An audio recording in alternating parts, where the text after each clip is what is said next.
பாரம்பரியமான சுவையான புது அறிமுகம் KTV True Value Bronatile.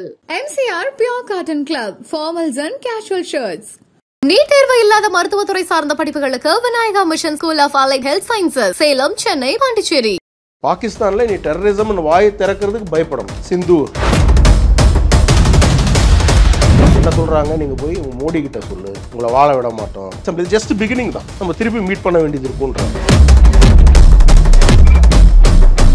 9 இடங்கள்ல உள்ள மிசைல போட்டிருக்காங்க. 200 கிலோமீட்டர்ல என்ன டெக்னாலஜி வச்சிருக்கீங்க பாகிஸ்தான்ல? அழகா 30 நிமிஷம் டப்பு டிப்பு டிப்புன்னு சிவகாசி பட்டாசு மாதிரி வெடிச்சிட்டு வந்திருக்கான் இந்தியன் ஆர்மி. வேடிக்கை பார்த்துட்டு காலைல வந்து உட்காந்து பிரஸ் மீட்டை கொடுத்துருக்காங்க. இந்த வெண்ணைங்க தான் வந்து நம்மளை வந்து இது பண்ண போறானுங்களா சொல்லுங்க. 9 இடத்துல அட்டாக் பண்ணிருக்காங்க. It's not joke sir. இன்னும் உங்க கண்ட்ரி இப்போ டெரிட்டரி உள்ள நான் 200 கிலோமீட்டர் வரேன். காலையில் உட்காந்து எல்லாம் ஒப்பாரி வைக்கிறீங்க. அந்த ஒப்பாரிக்கு சேர்த்து இந்த ஒப்பாரி, நம்ம ஊர்ல நடக்கக்கூடிய சீமான் ஒப்பாரி, வைகோ ஒப்பாரி, திருமாவளவன் ஒப்பாரி. திருமாவளவன் அமைதி பேச்சுவார்த்தை நடத்த வேண்டும். இவர் யாரு கேட்டாங்க? தோல் திருமாவளவன்ற பேரை வைத்துட்டு பாகிஸ்தான்ல அவர் வந்து இருக்க முடியுமான்றதே தெரியல. அது போன்ற சூழ்நிலை அண்ணன் திருமாவளவன் வந்து அமைதியா இருக்கணும். நாம் தமிழர் கட்சியை விட்டு நாம் பாகிஸ்தான் கட்சின்னு வச்சுக்க சொல்லுங்க. அண்ணன் சீமான் கிண்டல் கேலி பண்ற அளவுக்கு நீங்க என்னையா சாதிச்சுட்ட? எத்தனை பேர் சத்தான் இனிமேல் தான் வரணும் சொல்ல மாட்டானே பாகிஸ்தான்காரன். இவனுக்கு டெய்லி இனிமேல் ஒப்பாரி வைக்கிறதுல நம்ம கண்டுபிடிச்சிடும் எத்தனை பேர் போனானுங்க. மொத்தம் ஆர்மியே உட்காந்து ஒப்பாரி வைக்குதுங்க. இதுக்கப்புறம் இன்னும் இருக்கு, அவங்களையும் நம்ம வந்து ட்ரிகர் பண்ணியிருக்கோங்க போது நம்ம எந்த அளவுக்கு இன்னும் சேஃபா இருக்கும். ட்ரஸ்ட் முடியும். பாகிஸ்தானுடைய ஐடியாலஜி இஸ் ராங். நீங்க இன்னைக்கு பாருங்க சார், 4 தீவிரவாதிகளோட டெட் பாடி முன்னாடி யார் நிக்கிறாங்க நீங்க போய் பாருங்க. அந்த ஊர்ல இருக்கிற பொதுமக்களும், அங்க இருக்கக்கூடிய இந்தியன் ஆர்மியும், அங்க இருக்கக்கூடிய பாகிஸ்தான் ஆர்மியும், அங்க இருக்கக்கூடிய பாகிஸ்தான் போலீஸும் நின்று இருக்கிறாங்க. நம்ம ஊர்ல அந்த மாதிரி ஏதாவது ஒன்று நடந்ததுதான் இந்தியன் ஆர்மியும் இந்தியன் போலீஸ் போய் நிற்பாங்களா? பாகிஸ்தான் ஆக்குபைடு காஷ்மீர் அப்படின்றதே அதையும் வசப்படுத்திடுவாங்களா? This is not end, this is beginning. இந்தியாவினுடைய பதிலடி பிரதமர் சொன்னது போல யாரும் எதிர்பார்க்காத ஒரு பதிலடியை தருவோன்னு மிக துல்லியமான ஒரு பதிலடியாக இது இருந்தது அப்படின்னு நம்ம பார்க்குறோம். ஆப்ரேஷன் சிந்தூர், இதை பற்றி உங்களுடைய கருத்து? பாகிஸ்தான் நம்ம மேலே செய்தது கோழைத்தனம். ஏன்னா வந்து பாகிஸ்தான் வந்து இந்தியாவினுடைய சாதாரண பொதுமக்கள் மேலே வந்து ஒரு தீவிரவாத செயலை செய்தார். ஆனால் நம்ம அப்படி பண்ணலை. நம்ம பாகிஸ்தானில் இருக்கக்கூடிய சிவிலியன்ஸையோ இல்லை ஒரு இன்னோசென்ட் சிட்டிசன்ஸையோ நம்ம வந்து டார்கெட் பண்ணல. நம்ம பண்ணது துல்லியமாக எங்கே வந்து டெரரிசம்கான ஒரு பிளேசஸ் எங்கே இருக்கோ, டெரரிஸ்ட் ட்ரைனிங் சென்டர்ஸ் எங்கே இருக்கோ, டெரரிஸ்ட் டேட்டா சென்டர்ஸ் எங்கே இருக்கோ, அந்த மனிதர்கள் எங்கே இருக்கிறார்களோ அதை டார்கெட் பண்ணி அதை வந்து நம்ம ஹிட் கொடுத்துருக்கோம். நீங்கள் பார்த்துருக்கலாம், சொல்லக்கூடிய அந்த எல்இடியினுடைய அந்த தலைவர் கூட பார்த்தீங்கன்னா, அந்த தீவிரவாத அமைப்பு தலைவர் கூட சொல்லியிருக்கிறார், அவங்க குடும்பத்தில் இருக்கக்கூடிய 10 பேர் வந்து அவர் இழந்திருக்கிறாருன்னு சொல்லியிருக்கிறாங்க. ஸோ அதுபோல் வந்து நம்ம ப்ரிசைஸ்டு டார்கெட் பர்டிகுலராக அந்த பாயிண்ட் பண்ணி, அது பக்கத்து பில்டிங் கூட உங்களுக்கு டேமேஜ் ஆகாது, பர்டிகுலராக அந்த இடத்த டார்கெட் பண்ணி நம்ம அட்டாக் பண்ணியிருக்கோம். 9 இடங்களில் அட்டாக் பண்ணியிருக்கோம்.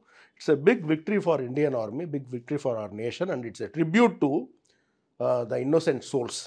இந்த பகல்காமில் வந்து இறந்த அந்த மனிதர்களுக்கும் அந்த குடும்பத்துக்கும் பார்த்தீங்கன்னா இது ஒரு மிகப்பெரிய ஒரு ட்ரிபியூட். அதில் இருக்கிறவங்கெல்லாம் பேசுகிறத நான் பார்த்தேன் நியூஸில். அவங்க ரொம்ப சந்தோஷமாக இது வந்து எங்கள் குடும்பத்துக்கு நீங்கள் கொடுக்கக்கூடிய ஒரு மிகப்பெரிய ஒரு ஆறுதல் அப்படின்னு சொல்லியிருக்கிறாங்க. So we appreciate the efforts of Indian Army, honourable Prime Minister Narendra Modi ji, home minister Amit Shah ji and defence minister Rajnath Singh ji. சில பேர் ஏற்கனவே சொன்னது மாதிரி தமிழ்நாட்டில் இருந்தும் பாகிஸ்தான் வாழ் மக்கள் பாதிக்கப்படக்கூடாது அப்படின்ற மாதிரிலாம், பட் அதையுமே பண்ணாமல் ஒரு அட்டாக் அப்படின்றதையும் ப்ரூவ் பண்ணியிருக்காங்க இந்தியன் ஆர்மி. இதில் வந்து இந்த குறிப்பாக இந்த ஆப்ரேஷனுடைய நேம் சார் சிந்தூர். எஸ், அதில் நிறைய மீனிங் இருக்கு. பிரைம் மினிஸ்டர் அதில் அவரே காயின் பண்ணதே பிரைம் மினிஸ்டர் அப்படின்றது தான் வந்து எனக்கு வந்த செய்தி. அந்த வார்த்தையை வந்து காயின் பண்ணதே பிரைம் மினிஸ்டர். இன்ஃபேக்ட் அவர் ஆக்டிவாக இருந்து தான் இந்த கம்ப்ளீட்டாக வந்து இது டிசைனில் இருந்து எல்லாமே ஆப்ரேஷனை எப்படி பண்ணணும் என்ன பண்ணணும் அவரே ஆக்டிவாக இருந்து, ஏன்னா அந்தளவுக்கு ஊண்டாக இருக்கிறார். ஏன்னா வந்து சாதாரண பொதுமக்கள், அதுவும் பார்த்திங்கன்னா தன் ஒரு மனைவி குழந்தை அவங்க முன்னாடி ஒரு பாம் பிளாஸ்ட் கிடையாது, அவங்க முன்னாடி பிரித்து நீ ஹிந்துவாக இருந்தால் உன்னை கொல்றது, அதுவும் குழந்தைங்க முன்னாடி, அது அந்த குழந்தையினுடைய வாழ்நாள் ஃபுல்லாக வந்து அது அவன் ஞாபகம் இருக்கும். அந்த இது அவங்க அப்பாவை வந்து இப்படி கொண்டுட்டாங்களேன்ட்டு அந்த மனைவி வந்து அவங்க அழுதுகிட்டு இருப்பாங்க. அப்போ அவங்க கேட்கும் பொழுது சொல்கிறாங்க, என்னையும் கொண்டுடுங்க அப்படின்றாங்க. அங்கே இருக்கிற பல பெண்கள் என்ன சொல்கிறாங்க, எங்களையும் கொண்டுடுங்க, எங்கள் வீட்டுக்காரரை கொண்டுட்டீங்க, நீங்கள் எங்களையும் என்ன சொல்கிறாங்க, நீங்கள் போய் உங்கள் மோடி கிட்ட சொல்லு, உங்களை வாழ விட மாட்டோம் ஹிந்துக்கள் அப்படின்னு சொல்கிறாங்க. அப்போ அது எந்த அளவுக்கு ஒரு ஊண்டாக இருக்கும். அதுக்கு தக்க பதிலடி கொடுக்கணும். இந்த சிந்தூர்னு நார்த் இந்தியா சைடில் இப்போ நம்மமே பார்த்தீங்கன்னா தமிழ்நாடு பெண்கள் கூட பார்த்தீங்கன்னா கல்யாணம் ஆன பிறகு இங்கே பொட்டுன்றது எல்லோரும் வச்சுப்பாங்க, அப்புறம் இங்கே வச்சுப்பாங்க. அதை என்ன சொல்லுவாங்கன்றது எனக்கு கரெக்டாக தெரியல இந்த இடத்துல. ஆனால் அந்த சைடு வந்து இது சிந்தூர்னுவாங்க. இந்த சிந்தூரை வந்து நீங்கள் வச்சுக்கிங்க அப்படின்வாங்க. அவங்க கொஞ்சம் இந்த கொஞ்சம் இந்த நம்ம மதுரையில் வர குங்குமம் இருக்குல்ல அந்த ஸ்டைலில் வந்து அவங்க வச்சுப்பாங்க, அந்த குங்குமத்தை வந்து வச்சுப்பாங்க. அதை வந்து சேலஞ்ச் பண்ண இது தானே இந்த இது.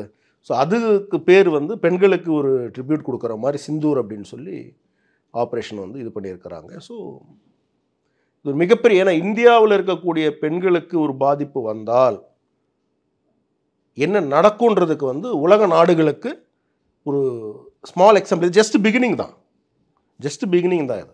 ஏன்னா நான் பார்த்தேன் அந்த ப்ரெஸ் மீட்லேயே பார்த்தீங்கன்னா எக்ஸ்டர்னல் அஃபேர்ஸ் மினிஸ்டர் லாஸ்ட்டில் பார்த்தீங்கன்னா எக்ஸாக்டாக சொல்கிறாரு, நம்ம திருப்பி மீட் பண்ண வேண்டியது இருக்குன்றாரு. நீங்கள் அதை கவனிச்சிங்களான்னு தெரியல. இது ஃபுல் ஸ்டாப் கிடையாது. ஃபுல் ஸ்டாப்ன்றது தெரியாது. பாகிஸ்தான் இப்போ என்ன ரியாக்ட் பண்ணுறாங்களோ அது தகுந்த மாதிரி திருப்பி நம்ம ரியாக்ட் பண்ணுவோம். அவன் என்ன ரியாக்ட் பண்ணுறான்னு பார்த்துட்டு அதை திருப்பி நம்ம ரியாக்ட் பண்ணுவோம். எப்படி ரியாக்ட் பண்ணாமல் இருக்க மாட்டோம் இல்லையா? அப்போ கவர்மெண்ட்டோட, ஏன்னா இப்போ பேராமிலிட்ரி ஃபோர்ஸஸையுமே வந்து நம்ம திருப்பி வர சொல்லி இருக்கிறாங்க. லீவு கொடுத்த அத்தனை பேரையும் நீங்கள் வந்துடுங்க. சிஆர்பிஎஃப்ல இருந்து பேராமிலிட்ரி ஃபோர்ஸஸ் யாரெல்லாம் எங்கெங்கெல்லாம் இருக்கிறாங்க எல்லாருமே யூ நீட் டு கம் இந்த அசம்பிள் இந்த பார்டர் ஏரியாஸ்ன்னு சொல்லியிருக்கிறாங்க. அதே மாதிரி நம்மளுடைய டிஃபென்ஸ் மினிஸ்டர் அவர்களை பார்டர் ஏரியாவுக்கு போக சொல்லியிருக்கிறாங்க. வித் நீங்கள் போய் ஆர்மியோட நீங்கள் இருங்க அப்படின்னு சொல்லியிருக்கிறார் பிரதமர் நரேந்திர மோடி அவர்கள். இப்போ கொஞ்ச நேரம் முன்னாடி கூட பிரசிடென்ட் ஆஃப் இந்தியாவை போய் சந்திச்சிருக்கிறாங்க. we will see, but I think we need to end this terrorism subject. பாகிஸ்தானில் நீ டெரரிசம்னு வாயை திறக்கிறதுக்கு பயப்படணும். இதில் என்ன ஆச்சரியமான ஒரு விஷயம்னா, சில தீவிரவாதிகள் இறந்துருக்கிறாங்க. அந்த நாட்டினுடைய இராணுவமும் போலீஸ் அதிகாரிகளும் அங்கே போய் அவங்களுக்கு அஞ்சலி செலுத்துகிறாங்க. அப்போ என்ன வந்து அவன் தீவிரவாதியா இல்லை பாகிஸ்தான் இராணுவ வீரரானே தெரியல. இப்போ நம்ம ஊரில் ஒரு இந்திய இராணுவ வீரருக்கு என்ன மரியாதை கொடுப்பாங்களோ அந்த ஊரில் அந்த தீவிரவாதிக்கு மரியாதை கொடுக்குறாங்க. அப்போ அந்த ஊருக்கே ஏதோ ஒரு பிரச்சனை இருக்குதுன்னு நான் நினைக்கிறேன். இன் பிரின்சிபல் அந்த கண்ட்ரியிலேயே ஒரு ஐடியாலஜிலேயே ஏதோ ஒரு பிரச்சனை இருக்குது. அவங்களுடைய வளர்ப்புலேயே அந்த அந்த ஜெனட்டிக்கல் அந்த வளர்ப்புலேயே ஏதோ ஒரு பிரச்சனை இருக்குன்னு நான் நினைக்கிறேன். இல்லைனா ஒரு தீவிரவாதியை நீங்கள் கொண்டாட வேண்டிய அவசியம் என்ன இருக்குது? அவன் பெரிய ஃப்ரீடம் ஃபைட்டரா? கோழைத்தனமாக வந்து குழந்தைங்களையும் பெண்களையும் டார்ச்சர் பண்ணி கொலை செய்யக்கூடிய இவனுங்களுக்கு என்ன அவ்வளோ ஒரு இது பார்த்து ஷாக் ஆகிட்டேன் நான். இப்போ கூட பார்த்துருந்தேன். இந்த அட்டாக்கோட அக்யூரசி அப்படின்றத எப்படி பார்க்குறீங்க சார்? ஆனால் இன்னொரு கேள்வி இருக்குது. ஏன்னா இப்போ பாகிஸ்தான் எடுத்துக்கிட்டால் நிறைய இடங்களில் வந்து இந்த மாதிரியான தீவிரவாத பயிற்சி அதுதான் ஒரு புகழிடமாக இருக்குது, கூடாரமாக இருக்குது. அந்த இடத்துல 9 இடங்களை மட்டும் தேர்ந்தெடுத்து ஏன் இந்த இடத்துல மட்டும் அட்டாக் அப்படின்றது? பேசிக்காக டீட்டெயில்டு இன்ஃபர்மேஷன் நமக்கு அந்த ப்ரெஸ் ப்ரீஃபிங்கில் கொடுக்கல. ஏன்னா வந்து அது வந்து உங்களுக்கு தெரியும், classified document, classified information will not be shared. ஏன்னா this is not end, this is beginning அப்படின்னு நான் கருதுகிறேன்.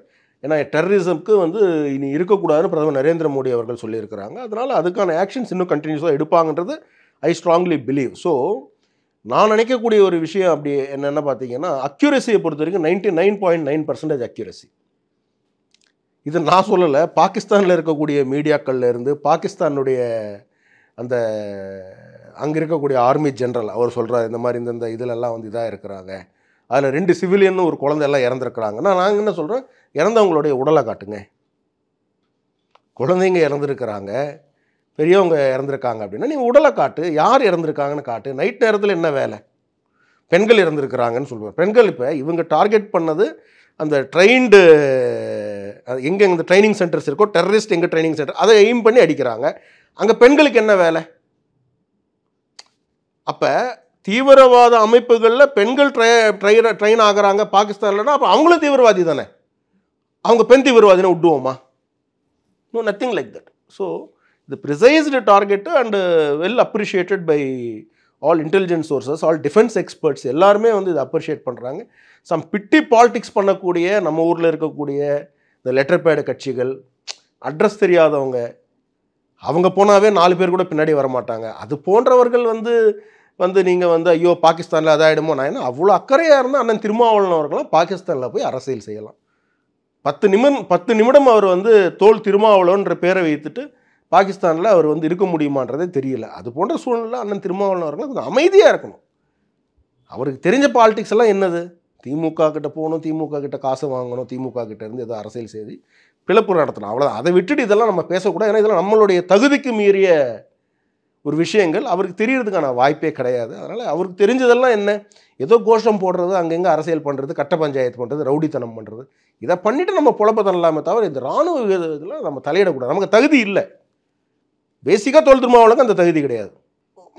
வைகோ அவர்களுக்கு நீங்கள் நெக்ஸ்ட் நீங்கள் சொன்னீங்கன்னா வைகோ சொல்லுவீங்க. வைகோக்கு வந்து ஐ திங்க் பாவம் வயசாகிடுச்சு அவருக்கு. ஏதோ புலம்பிட்டு போட்டாங்க. யாருக்கு திமுகவே அது பெருசாக எடுத்துக்கல. ஏன்னா எனக்கு முதல்வர் ஸ்டாலின் அவர்களே ட்வீட் போட்டிருக்காரு, we stand with Indian army, we stand with our nation அப்படின்ட்டு. பிரிவினைவாதம் பேசக்கூடிய முதல்வர் ஸ்டாலின் அவர்களே அதை போடுறாரும் போது நீங்களும் சும்மா அமைதியாக இருங்க. பிரிவினைவாதம் பேசுகிறாங்களா? மாநில சுயாட்சி இருக்கணும், அதுதானே பேசுகிறாங்க. சூப்பர் ஸ்டார் ரஜினிகாந்த் காலைல உடனே ட்வீட் போடுறாரு. எல்லா கட்சியினர், அண்ணன் எடப்பாடி பழனிசாமி அவர்கள் போட்டிருக்கிறாங்க, அண்ணன் அன்புமணி அவர்கள் போட்டிருக்காங்க, அண்ணன் ஜி.கே. வாசன் அவர்கள் போட்டிருக்கிறாங்க, Congress official Congress handle appreciate பண்ணியிருக்கிறாங்க. இவங்களாம் ரொம்ப டேஞ்சரஸ் ஃபெலோஸ். ஏன்னா இவங்க கூட இருக்கிறவங்கெல்லாம் பார்த்தீங்கன்னா இதுக்கு முன்னாடி ட்ரக் பெட்லர்ஸ் எல்லாம் கூட இருந்திருக்கிறாங்க. அதெல்லாம் நம்ம ஐடென்டிஃபை பண்ணோம். என்ஐஏலாம் இவரை வந்து விசாரிக்கணும். இனிமேல் சிவிலியன்ஸ் மேலே நீங்கள் கை வச்சிங்கன்னா இந்தியா பார்த்துட்டு இருக்காதுன்றது வந்து உலக நாடுகளுக்கு தெரியும். அப்புறம் உலக நாடுகள் அங்கே இங்கே கொஞ்சம் பேர் இந்த பாகிஸ்தானுக்கு சப்போர்ட் பண்ணுறவங்க கூட பண்ண மாட்டான். அவனுக்கு ஏதோ ஒரு எக்ஸ்டர்னல் ப்ரெஷரில் இந்த பாகிஸ்தானிங்க நிறைய பேர் அங்கே அந்த ஊரில் போய் செட்டில் ஆகிருக்கிறாங்க. இப்போ யூகே எல்லாம் பார்த்தீங்கன்னா சொல்லியிருக்காங்க, நாங்கள் 2 நாடுகளுக்கு சப்போர்ட் பண்ண தயாராக இருக்கும். என்ன காரணம், நான் லண்டன் போயிருந்தேன், பல பாகிஸ்தானியர்கள் அங்கே வந்து இருக்கிறாங்க, அவனுக்கு அங்கே இருக்க லோக்கல் ப்ரெஷர், அதனால் இந்த மாதிரி வளருவாங்க. பட் அது கூட இனிமேல் வித்ரா பண்ணிப்பாங்க இந்த மாதிரிலாம் பண்ணாங்கன்னா, சிவிலியன்ஸ் மேலே கை வச்சாங்கன்னா. நீங்கள் ஆம்பளையாக இருந்தீங்கன்னா வாங்க, இந்தியன் சோல்ஜர்ஸ் மேலேயும் இந்தியன் ஆர்மி மேலேயும் இந்தியன் நேவி மேலேயும் உன்னுடைய திறமை இருந்தால் நீ வந்து அட்டாக் பண்ணால் அவங்க திருப்பி அட்டாக் பண்ணுவாங்க. தாக்குது உனக்கு தைரியம் இருந்தால் நீ வந்து தாக்குப்பிடி. 9 இடங்களில் உள்ள மிசைலை போட்டிருக்கிறாங்க 200 கிலோமீட்டரில். என்ன டெக்னாலஜி வச்சுருக்கிறீங்க பாகிஸ்தானில்? அழகாக 30 நிமிஷம் டப்பு டிப்பு டிப்புன்னு சிவகாசி பட்டாசு மாதிரி வெடிச்சிட்டு வந்திருக்கிறான் இந்தியன் ஆர்மி. வேடிக்கை பார்த்துட்டு காலைல வந்து உட்காந்து ப்ரெஸ் மீட்டை கொடுத்துருக்குறானுங்க. இந்த வெண்ணைங்க தான் வந்து நம்மளை வந்து இது பண்ண போகிறானுங்களா? சொல்லுங்கள், இவனுக்கு என்ன டெக்னாலஜி இருக்குது? ஒன்றும் கிடையாது. யோசிச்சு பாருங்களேன். நான் காலைல ஏஞ்சிட்டு என்னையா 9 இடத்துல சும்மா எங்கேயாவது பார்த்தீங்கன்னா ஒரு இடத்துல போய் அட்டாக் பண்ணிட்டு வருவாங்க. 9 இடத்துல அட்டாக் பண்ணியிருக்காங்க 200 கிலோமீட்டர்ஸ் போய். It's not joke sir. இன்னும் உங்கள் கண்ட்ரி இப்போ டெரிட்டரி உள்ள நான் 200 கிலோமீட்டர் வரேன். 10 கிலோமீட்டர்ஸ் 20 கிலோமீட்டர்ஸ் அட்டாக் கிடையாது, 200 கிலோமீட்டர்ஸ். எப்படி போனாங்கன்றது நம்ம அது கிளாசிஃபைடு, யாரும் சொல்லலை. சொன்னால் நான் பேசலாம்.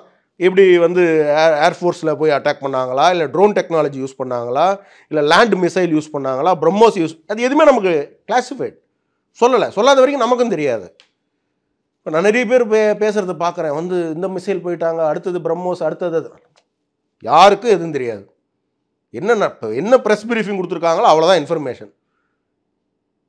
எந்த இவங்களுக்கு கூட ஆர்மி பீப்புள் கூட எந்த இன்ஃபர்மேஷனுமே தெரியாது. ஏன்னா தெரியும், அந்த அளவு கான்ஃபிடென்ஸில் வச்சு இந்த ஆப்ரேஷனை வந்து பிரதமர் நரேந்திர மோடி அவர்கள் சக்ஸஸ்ஃபுல்லாக முடிச்சிருக்கிறார். சார், இப்போ இதில் உலக நாடுகளினுடைய ஸ்டாண்ட் அப்படின்னு பார்க்கும்போது இஸ்ரேல் நமக்கு சப்போர்ட் பண்ணியிருக்காங்கன்னு, அமெரிக்காவுடைய ஸ்டாண்ட் எப்படி பார்க்குறீங்க sir? Sir, doesn't matter sir. ஒரு காலத்தில் நமக்கு இன்னொரு கண்ட்ரியினுடைய ஸ்டாண்டு நமக்கு தேவைப்பட்டுச்சு, இன்றைக்கி தேவைப்படலை. இன்றைக்கி அந்தந்த கண்ட்ரியில் எலெக்ஷனில் இப்போ கரண்ட்டாக இருக்கக்கூடிய கவர்மெண்ட் ஃபார்ம் பண்ணாவே இந்தியாவுடைய சப்போர்ட் தேவை, நரேந்திர மோடி அவர்கள் சப்போர்ட் வேண்டாம். அவங்கவுங்க கேம்பெயினில் நரேந்திர மோடி அவர்களை பேரை சொல்லி கேம்பெயின் பண்ணிக்கிறாங்க. இன்னும் சொல்ல போனால் லோக்கலில் எப்படி நாங்கள் எம்எல்ஏ எம்பி எலெக்ஷனுக்கு இப்போ மோடிஜியை கூப்பிட்டு நாங்கள் எங்களுக்காக நீங்கள் வந்து இருக்கணும்னு சொல்லுவோமோ, அதுபோல் ட்ரம்ப் எல்லாம் பார்த்தீங்கன்னா மோடி அவர்களை கூப்பிட்டு போய் நமஸ்தே மோடி, வணக்கம் மோடியெல்லாம் வந்து பண்ணிக்கிட்டார். அதனால் வந்து நீங்கள் ரொம்ப வந்து அவங்க சப்போர்ட்டு, அவங்க ஸ்டாண்ட் என்ன, இவங்க ஸ்டாண்ட் என்ன, ரஷ்யாவினுடைய எல்லாரும் நம்மளோட இருக்காங்க. இவங்க தீவிரவாத சக்திகள்ன்றதுனால வந்து ஓப்பனாக வந்து நாங்கள் பாகிஸ்தானை எதிர்க்கிறோன்னு சொன்னால் என்ன ஆகும்? அவன் வந்து இங்கே என்ன பண்ணானா பகல்காம் மாதிரி அந்த மாதிரி பண்ணுவானே. ட்வின் டவர்லாம் ஆல்ரெடி பண்ணியிருக்கான் யூஎஸில். அவனுக்கு வலி இருக்காதா? அவனுக்கு வேதனை இருக்காதா? பாகிஸ்தான்காரன் ஒசாமா பின் லேடனை இதே போல தான் உள்ளே போய் தூக்குனாங்க. அவனாவது ஒரு இடத்துக்கு போனான். நம்ம 9 இடங்களை போட்டு காலி பண்ணி தள்ளிட்டோம். ட்ரைனிங் சென்டர் எத்தனை பேர் சத்தான் இனிமேல் தான் வரணும் சொல்ல மாட்டானே பாகிஸ்தான்காரன். இவனுக்கு டெய்லி இனிமேல் ஒப்பாரி வைக்கிறதுல நம்ம கண்டுபிடிச்சிடுவோம் எத்தனை பேர் போனானுங்கன்ட்டு. மொத்தம் ஆர்மியே உட்காந்து ஒப்பாரி வைக்குதுங்க அங்கே. அவ்வளோ ஆசையாக இருந்தால் வைகோவும் திருமாவளவும் போய் ஒப்பாரி வைக்கட்டும். எதுக்கு இங்கே உட்காந்துருக்கு? அங்கே போய் ஒப்பாரி வைங்க போங்க. உங்களுக்கு ஸ்பான்சர் பண்ணுறாங்க அவங்க தானே. இப்போ நிறைய விமர்சனம் இருந்தது சார். ஆக்சுவலாக இந்த அட்டாக் ஸ்டார்ட் ஆகிறதுக்கு முன்னாடி வரைக்கும் நீங்களும் பார்த்தீங்க, என்ன பண்ணிட்டு இருக்காங்க இந்தியன் ஆர்மி, பிரைம் மினிஸ்டர் வந்து அங்கே காஷ்மீருக்கு போகல, வெறும் பேசிட்டே இருக்காங்க, என்னதான் செய்ய போறாங்கன்னு. அதுக்கும் சேர்த்து ஒரு முற்றுப்புள்ளி தான் இது. பிரதமர் நரேந்திர மோடி அவர்களை பொறுத்த வரைக்கும் எதையுமே துல்லியமாக பிளான் பண்ணி பண்ணக்கூடிய ஒரு மனிதர். ரெண்டாவது, இது எடுத்தோம் கவுத்தோன்னு பண்ணக்கூடிய ஒரு விஷயம் கிடையாது. எல்லாருடைய கான்ஃபிடென்ஸையுமே நம்ம கெயின் பண்ணணும். ஸோ ஆல் பார்ட்டி மீட்டிங்கை கூப்பிட்டு எல்லாருடைய கான்ஃபிடென்ஸை கெயின் பண்ணி எல்லாருமே நாங்கள் பிரதமர் நரேந்திர மோடியோட நாங்கள் நிற்கிறோம், பிஜேபி அரசாங்கத்தோட நிற்கிறோம், அரசாங்கம் என்ன முடிவெடுத்தாலும் அதுக்கு நாங்கள் துணை நிற்போம். யார் சொன்னாங்க? காங்கிரஸில் இருந்து எல்லாருமே சொல்லிட்டாங்க. எவ்ரிபடி டிஎம்கேல இருந்து திருச்சி சிவா அவர்கள் போனாங்க, அவரும் அதை தான் அங்கே சொன்னார். ஸோ அது போல் வந்து எல்லாருமே வந்து அதை சொல்லி அந்த கான்ஃபிடன்ஸ் கெயின். அப்புறம் cabinet committee on security, cabinet committee on defence, இது மாதிரி நிறைய கேபினெட் கமிட்டிஸ்லாம் இது பண்ணி, ஏன்னா இப்போ நம்ம ஒரு அட்டாக் பண்ணியாச்சு, திருப்பி அவன் என்ன பண்ணுவோம் இது எல்லாமே கால்குலேட் பண்ணணும் இல்லை, இட் வில் டேக் டைம் இல்லை. ஓவர் நைட்டில் போய் போடுறதுக்கு நம்ம வந்து அந்த மாதிரி பண்ண முடியாது. நம்மக்கிட்ட இருக்கிறது வந்து ப்ராப்பர் வார் மெக்கானிசம். நம்மக்கிட்ட வந்து இந்த தீவிரவாத சக்திகள் இருக்காங்களா, அவங்க நினைக்கிற மாதிரிலாம் போய் பண்ணுறா அப்படிலாம் பண்ண முடியாது. நம்ம ப்ராப்பர் வார் சிஸ்டம், அதை நம்ம ப்ராப்பராக ஃபாலோ பண்ணியிருக்கோம். ப்ராப்பர் ப்ரீஃபிங் வந்து மற்ற கண்ட்ரிஸ் கொடுத்துருக்கோம், மற்ற எம்பசிஸ் கொடுத்துருக்கோம், ப்ராப்பர் அனௌன்ஸ்மெண்ட் கொடுத்துருக்கோம், எல்லாம் நம்மளுடைய ஃப்ரெண்ட்லி நேஷன்ஸுக்கு நம்ம கொடுத்துருக்கோம். பிரசிடென்ட் ஆஃப் இந்தியாவுக்கு ஹோம் மினிஸ்டர் போய் ப்ரீஃப் பண்ணியிருக்காரு, ஹோம் மினிஸ்டர், டிஃபென்ஸ் மினிஸ்டர். இன்னைக்கு சக்ஸஸ்ஃபுல்லாக முடிஞ்சப்பறம் பிரதமர் நரேந்திர மோடி அவர்கள் போய் ப்ரீஃப் பண்ணுறாங்க பிரசிடென்ட் ஆஃப் இந்தியாவுக்கு, ப்ரெஸ்ஸுக்கு ப்ரீஃப் பண்ணியிருக்காங்க. ஸோ எதையுமே வந்து நம்ம ப்ராப்பராக பண்ண, இது எடுத்தோம் கவுத்தன் பண்ணுறதுக்கு இது என்ன திராவிட மாடல் மாதிரி ஏதாவது இதுவாக, இட்ஸ் வெரி சென்சிட்டிவ். அந்த மாதிரி கமெண்ட்ஸ் வந்தது இல்லையா சார்? நிறைய வேலை வெட்டி இல்லாதவங்க ஏதாவது பேசுவாங்க, அதை பற்றி நம்ம கவலைப்பட வேண்டாம். எல்லா பொலிட்டிக்கல் கிரிட்டிசிசம், இந்த மாதிரி ஸ்பான்சர்டு இந்த இன்ஃப்ளூயன்சஸ் கிரிட்டிசிசம் அதெல்லாம் வரும். ஆனால் அவங்க இன்றைக்கெல்லாம் என்ன பண்ணுறாங்க, அதே வாயில் தானே இப்போ மோடி அவர்களை பாராட்டுறாங்க, எவ்ரிபடி அப்ரிஷியேட்டட் இல்லை. டிகே சிவகுமார் அவர்களுடைய ட்வீட்டை பாருங்கள், வேர் வித் பிரைம் மினிஸ்டர் மோடிஜின்னு போட்டிருக்கிறார். நிறைய பேர் வந்து இந்த ஆன்டி இண்டியா ஸ்டேட்மெண்ட்ஸ் விடக்கூடியவங்க கூட ப்ரௌட் ஆஃப் இந்தியா, ஜெய்ஹிந்துன்னு போடுறான். ஜெய்ஹிந்தெல்லாம் போட்டதே கிடையாது வரைக்கும். அந்த மாதிரி ஆட்கள்லாம் போடுறாங்க. நீங்கள் பல நடிகர்கள் பார்க்குறேன், அவங்கெல்லாம் போடுறாங்க. சிவகார்த்திகேயன் கூட போட்டிருந்தார், the is face of Indian army அப்படின்ட்டு. ஸோ ஸ்லோவாக வந்து ஈவன் தமிழ்நாடு கூட பார்த்தீங்கன்னா இங்கே இருக்கக்கூடிய அந்த Dravidian mindset, it's fake Dravidian mindset, அது போயிட்டு ஒரு நேஷ்னல் மைண்ட் செட் வந்து இன்றைக்கி வர ஆரம்பிச்சிருக்கு. எல்லார் இடத்துலையும் அது வர ஆரம்பிச்சு. நான் பார்க்குறேன் மீடியா நண்பர்கள்கிட்டயே நிறைய பேர் வர ஆரம்பிச்சிருக்கு. ஏதோ இந்த எக்ஸ்பைரி ப்ராடக்ட்ஸ் இது இருக்கும், அது மட்டும் ஏதாவது வந்து அங்கங்கே கத்திட்டு இருக்கோம் அது. பட் அதை நம்ம கன்சிடர் பண்ண வேண்டியதில்லை. யங்ஸ்டர்ஸ் எல்லாருமே மூவ் ஆகிட்டாங்க. Everybody like they want to support Indian army. இன்னைக்கு எத்தனை பேர் நான் பார்க்குறேன் ட்வீட்டு, இன்றைக்கி நாங்கள் வந்து இந்தியன் ஆர்மியில் சேர்றோம், இல்லை எங்களால் என்ன பண்ண முடியும், நாங்கள் வந்து இந்தியன் ஆர்மி சப்போர்ட் பண்ணுறோம் அப்படின்னு எல்லாம் இன்றைக்கி இறங்கி வராங்க. ஸோ அது மாதிரி ஒரு சூழ்நிலை இருக்கும்போது இந்த மாதிரி சும்மா ஒரு லூஸ் கேனால்ஸ் இது பேசுகிறத பற்றிலாம் நம்ம எடுத்துக்க வேண்டிய அவசியம் இல்லை. ஸோ இதுக்கப்புறம் இன்னும் எவ்வளவு கவனமாக இருக்க வேண்டிய சூழ்நிலைன்னு பார்க்குறீங்க சார்? ஏன்னா பிரைம் மினிஸ்டருக்கு, பிரசிடென்ட்க்கு, வைஸ் பிரசிடென்ட்க்கு எல்லாம் செக்யூரிட்டியை வந்து பலப்படுத்துகிறாங்க. ஒரு என்ன நடக்க போகுதுன்றதையெல்லாம் மானிட்டர் பண்ணுறாங்க. ஏன்னா ஒரு பெரிய விஷயத்த தொடங்கியாச்சு, பயங்கரவாதத்தை வேற இருக்கணுன்றதோடைய பிள்ளையார் சொல்லி போட்டாச்சு. அப்போ இதுக்கப்புறம் இன்னும் இருக்கு, அவங்களையும் நம்ம வந்து ட்ரிகர் பண்ணியிருக்கோங்க போது நம்ம எந்த அளவுக்கு இன்னும் சேஃபாக த்ரெட் அசஸ் பண்ணியிருப்பாங்க. எல்லாருக்கும் த்ரெட் அசஸ் பண்ணுவாங்க. எல்லா அளவுலையுமே பார்த்தீங்கன்னா இன்டர்னல் த்ரெட்டு, எக்ஸ்டர்னல் த்ரெட்டுன்னு இருக்கும். இப்போ நீங்கள் எல்லா இடத்துலையுமே பார்த்தீங்கன்னா இன்டர்னல் த்ரெட்டுன்னு ஒன்று இருக்கும். உள்ளே இருக்கிறவனே பிரச்சனையை கிளப்புவான், உள்ளே இருக்கிறவனே வந்து ஏதாவது டிஸ்டர்ப் பண்ணுறதுக்கு வாய்ப்புகள் இருக்குது. இந்தியா உள்ளே இருக்கிறவனே அப்போ அதையும் ஹேண்டில் பண்ணணும், எக்ஸ்டர்னலாக ஹேண்டில் பண்ணணும், அதர் கண்ட்ரிஸே ஹேண்டில் பண்ணணும். இதெல்லாம் மோடிஜிக்கு வந்து கை வந்த கலைங்க. இஸ் நாட் ஏ ஸ்மால் பர்சனுங்க. அவர் ஏன் உலக நாடுகள் சொல்லுங்கள், நீங்கள் உங்களுக்கு ட்ரம்ப் கிட்ட கேட்குறாங்க, நீங்கள் வந்து குட் நெகோஷியேட்டரா இல்லை மோடி வந்து குட் நெகோஷியேட்டரான்னு ஒரு ஜேர்னல் இந்த மாதிரி கேட்குறாங்க. அவர் சொல்கிறார், Modiji looks very com quite but is a very tough நெகோஷியேட்டர்ன்றாங்க. Good negotiator கிடையாது, டஃப் நெகோஷியேட்டர். சொல்கிறது யார்? நம்ம சொல்லக்கூடிய சூப்பர் பவர் கண்ட்ரின்னு சொல்லக்கூடிய யூஎஸ்ஏ, அதனுடைய பிரசிடென்ட் சொல்கிறார். அதனால் வந்து he knows how to handle the situation, he will handle.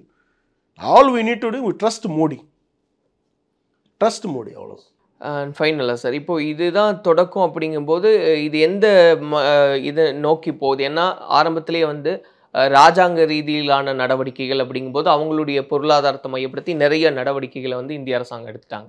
இப்போ இராணுவ நடவடிக்கையும் எடுத்தாச்சு. உண்மையாகவே இந்திய மக்களுக்கான அந்த ரத்தம் கொதிச்சிருந்ததுன்னு சொன்னதுக்கான பதிலாக இன்றைக்கி வந்து ஆற்றுப்படுத்தும் விதமாக சில நடவடிக்கையெல்லாம் எடுத்தாச்சு அப்படின்னு பார்க்குறோம். இன்னும் இது எந்த எக்ஸ்ட்ரீம் போகும், எந்த எக்ஸ்ட்ரீம் போகணுன்றது விருப்பம் சார். நீங்கள் ஒரு விஷயம் புரிஞ்சுக்கிங்க, இந்திய மக்களுக்கு வந்து எமோஷ்னலாக வந்து இது பண்ணாங்க அது பண்ணாங்க அவங்கள சாட்டிஸ்ஃபை பார்க்குறேன். இது அந்த 26 அங்கே அந்த இறந்த மனிதர்கள் அந்த குடும்பத்துக்கு கொடுக்கக்கூடிய ஒரு ட்ரிபியூட்டாக தான் நான் பார்க்குறேன். இல்லை, இப்போ பிரதமர் சொன்னார்லே சார், இந்திய மக்களுடைய ரத்தம் கொதிக்குது, உண்மைதான். அது எல்லாருடைய மக்கள். ஏங்க 26 பெண்கள் வந்து இன்றைக்கி வந்து அழுதுட்டு இருக்கும் பொழுது எனக்கு காலையில் கூட எனக்கு வந்து அந்த அந்த கண்ணிலே நிற்குதுங்க. அது கொந்தளிப்பு, அது கோவம். இப்படி பண்ணிட்டாங்களே அப்படின்னு. இப்போ அந்த கோவத்தை வந்து நம்ம வந்து ஒரு ப்ராப்பராக சேனலைஸ் பண்ணி இன்றைக்கி நம்ம வந்து ஒரு அட்டாக் வந்து கொடுத்துருக்குறோம். It is a gift to the 26 families. ஏன்னா இழந்தது அவங்க. கோவம் என்கிட்ட இருக்கு. ஆனால் இழப்பு யாருக்கு? இழப்பு அந்த குடும்பத்துக்கு, இழப்பு அவங்க சொந்தக்காரங்களுக்கு, அவங்களுக்கு இழப்பு. ஆனால் அந்த இழப்பை இன்றைக்கி பூர்த்தி செய்கிறது யார்? பிரதமர் நரேந்திர மோடி அவர்கள். ஏன்னா it's an assurance to the கண்ட்ரிங்க. கண்ட்ரியை கொந்தளிச்சு போச்சு. ஏன்னா நான் சொல்கிறேன் இல்லையா, ஒரு இடத்துல பாம்பு வைக்கிறது கூட வேறங்க, தெரியாமல் அத்தனை பேர் இறந்துருவாங்க. இருக்க 100 பேர் இறந்துருவான். பட் நீங்கள் யோசிச்சு பாருங்கள், ஒரு டூரிஸ்ட் பிளேஸில் தனித்தனியாக பிரித்து பெண்களுக்கு முன்னாடியே நீ ஹிந்துவா முஸ்லீமான்னு கேட்டு, நீ ஹிந்துவாக இருந்தால் அவன் வந்து இல்லை நான் இதுன்னு சொன்னால் கூட பேண்ட் அவுத்து அவனுக்கு வந்து அந்த இது பண்ணியிருக்காங்களான்னு பார்த்துட்டு இல்லைன்னு அவனை அவங்க கொள்கிறாங்க. இதெல்லாம் எப்படி ஏற்றுக்க முடியும்? இது எப்படி ஏற்றுக்க முடியும்? இப்போ இப்படி பண்ண ஒருத்தனை அந்த நாடை வந்து நீங்கள் என்ன சொல்கிறீங்க? ஐயோ பாவம் அம்மா பாவம்னு நீங்கள் உட்காந்துட்டு வைகோவும் தோல் திருமாவளவன் அவர்களும் வந்து ஒப்பாரி வைக்கிறீங்க. உங்கள் குடும்பத்தில் ஏதாவது ஒன்று நடந்தால் தான் உங்களுக்கு தெரியும். நாம் தமிழர் கட்சியை விட்டு நாம் பாகிஸ்தான் கட்சின்னு வச்சுக்க சொல்லுங்கள் அண்ணன் சீமான் அவர்களை. நானே கூட வேணா சொல்கிறேன், நாம் பாகிஸ்தான் கட்சின்னு வச்சுக்கிட்டு நடத்திக்க சொல்லுங்கள் அவரை. பாகிஸ்தானுக்கு வேணா போகிறாரா கேளுங்களேன், அனுப்பி விடுவோம் ஃப்ளைட்டை போட்டு. அவரை அவர் குடும்பத்தையும் டிபார்ட் பண்ணுவோம். இங்கேருந்து பேசுகிறது என்ன இருக்குது? அண்ணனுக்கு முன்னாடி மைக்கை நீட்டிட்டா அண்ணன் வாரியர் தானே. இது மைக்கு கிடையாது சார், சண்டை மைக்கில் பண்ணுறது கிடையாது. நீங்கள் எல்லாம் படத்துலேருந்து வந்தவங்க. உங்களுக்கு சண்டை போடுறதுக்கே ஒரு ஸ்டண்ட் மாஸ்டர் வேணும், ஒரு டூப்பு வேணும் சண்டை போடுறதுக்கே. திஸ் ரியல் வார். யார்? சீமான சொல்கிறேன். யாரை வேணாலும் இருக்கட்டுமே. இன்றைக்கி சொல்லியிருக்காரு பாருங்க பவன் கல்யாண் அவர்கள், செலிப்ரிட்டிஸ் இந்த கண்ட்ரியை நடத்தலை, பொலிட்டீஷியன்ஸ் நடத்துகிறாங்க கண்ட்ரியை. செலிப்ரிட்டிஸ்க்கு என்ன தெரியும்? அவங்கவுங்க வேலையை அவங்க பார்க்கட்டும். Political leaders they know the length and breadth of the country. Issues தெரியும், இன்றைக்கி எந்த இஷ்யூ எப்படி ஹேண்டில் பண்ணணும்னு தெரியும். இப்போ நான் சொன்னேன்னா திமிரில் சொல்கிறான்னு வாங்க, ஆனால் அதே இண்டஸ்ட்ரியிலேருந்து ஒருத்தர் சொல்கிறாருன்னும் போது எல்லாம் அடக்கி உடக்கி உட்காந்துப்பாங்க. So everybody has their limit. இப்போ நீங்கள் செலிபிரிட்டிஸ்லாம் நீங்கள் பார்த்தீங்கன்னா பொலிட்டீஷியன்ஸை கிண்டல் கேலி பண்ணுவாங்க. கிண்டல் கேலி பண்ணுற அளவுக்கு நீங்கள் என்னையா சாதிச்சிட்ட? ஒரு பொலிட்டிக்கல் லீடரை 100 பேருக்கு என்னால் சீட்டு வாங்கி தர முடியும், உன்னால் ஒருத்தனை வாங்கி தர முடியுமா? சொல்லுங்கள். ஒருத்தன் ஆக்சிடென்ட் ஆகி ரோட்டில் விழுந்தானே என்ன தான் ஃபோன் அடிப்பான், ஆனால் இந்த ஹாஸ்பிட்டலில் எனக்கு வந்து ஐசியூவில் அட்மிட் ஆகிருக்கிறாங்க பேசுங்க அப்படின்னு, டிஸ்கவுண்ட் வாங்கி கொடுங்க, அதை வாங்கி கொடுங்க, இதை வாங்கி கொடுங்க வாங்க முடியுமா? சொல்லுங்கள் சார். அதனால் என்றைக்குமே பாலிடிக்ஸ் வந்து டிவைன் சார். அது திமுக மாதிரி தீய சக்திகள் அதை வந்து சாக்கடை ஆக்குறாங்கன்னா அது அவங்களுடைய அரசியல். எங்களுடைய அரசியல் இதை நாங்கள் கடவுள் மாதிரி பார்க்குறோம். இது கடவுள் தொழில்னு தான் நாங்கள் நினைக்கிறோம். 10 பேருக்கு உதவ முடியும்னு தான் பொலிட்டிக்கலாக வந்திருக்கிறோம். அதனால் செலிப்ரிட்டிஸ் இந்த மாதிரி இருக்கிறவங்களாம் அவங்கவுங்க லிமிட்டில் அவங்க வேலையை பார்த்தா நல்லாயிருக்கும். இந்த அட்வைஸ் பண்ணுறது அதெல்லாம் வச்சுக்கிங்க, பட் உங்கள் லிமிட்டில் நீங்கள் இருக்கணும்.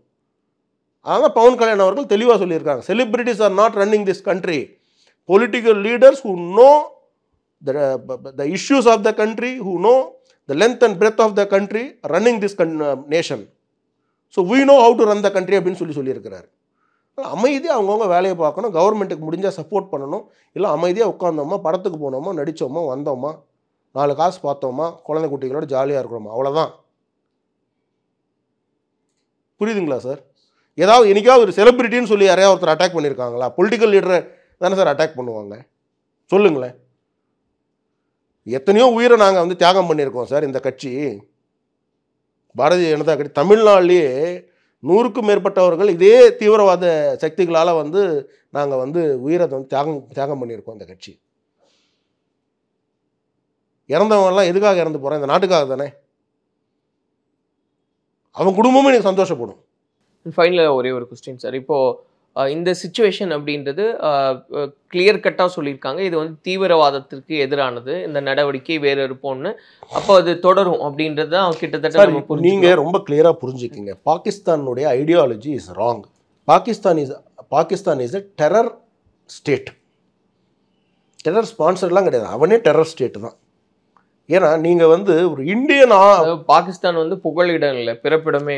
ஆமாம், நீங்கள் வந்து நீங்கள் இன்னைக்கு பாருங்கள் சார், 4 தீவிரவாதிகளோட டெட் பாடி முன்னாடி யார் நிற்கிறாங்க நீங்கள் போய் பாருங்கள்.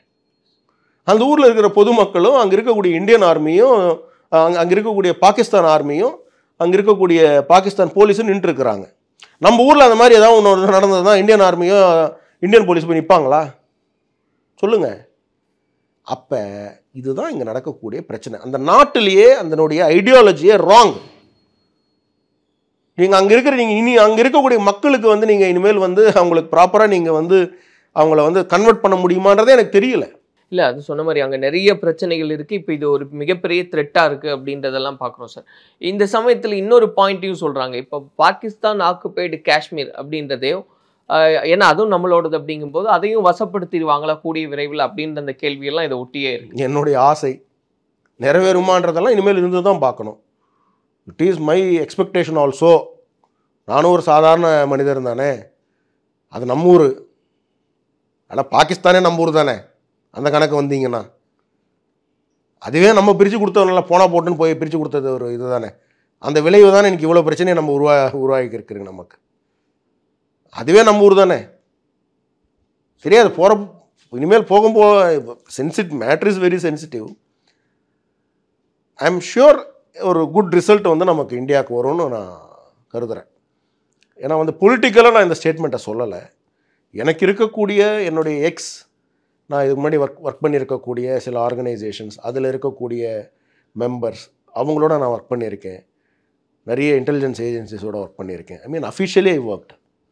நான் சொல்லும் பொழுது நான் போகிற போக்கில் வந்து மற்ற அரசியல்வாதி மாதிரி நான் சொல்லலை. எனக்கு எல்லாமே அஃபிஷியல் இன் ரிட்டன் இருக்குது.